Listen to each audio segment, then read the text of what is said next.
Hi, my name is Dan Steinhardt, better known as Dano in the industry. I'm the marketing manager at Epson America, and we're here at WPPI showing you the new SureColor P600 printer. This is a 13-inch wide printer with an entirely new ink set that has incredible DMAX, which is blacks for the beginning photographers and for those serious amateurs. It's a DMAX that gets you to a higher level with greater contrast and tonality.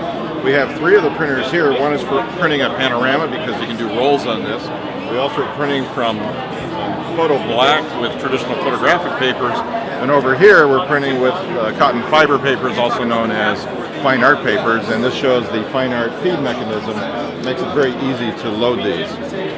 This printer is just starting to ship here at started right here at WPPI. It's available, I know it's a worldwide audience, but shipping here in North America. It's wireless, easy to use, LCD touch panel screen, and more information can be found at Epson.com. This part of the Epson booth, we have what we like to call the signature-worthy wall.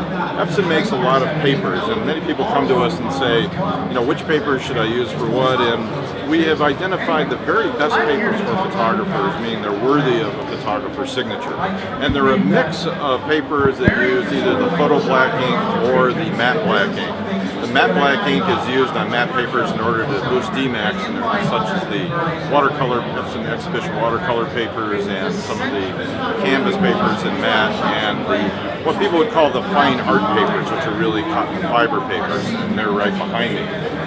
But many people come to this trade show and they go, God, there's so many papers, which one should we use? It's important, you want to first look for the signature-worthy papers.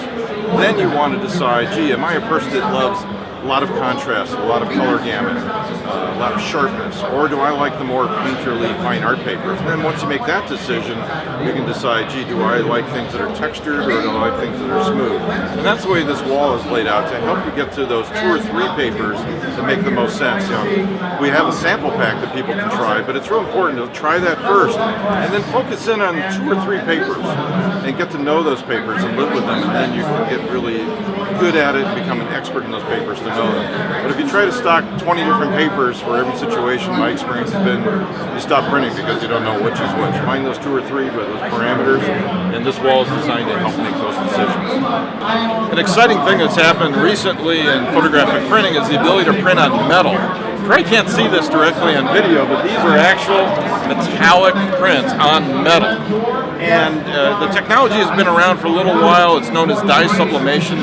These are the types of printers that you're not going to find in a home or a photographer's studio. They're primarily at labs. But they're yet another way for professional photographers to sell their images, and also a way for serious amateurs and advanced amateurs to display their work because it has a certain dimensionality, a certain color, a certain kind of pop. It's just kind of very interesting. And the technology has improved to a point where it's truly photographic and it's very interesting, and Epson technology is behind it all. Hey, thanks for taking the tour with me in the Epson booth at WPPI.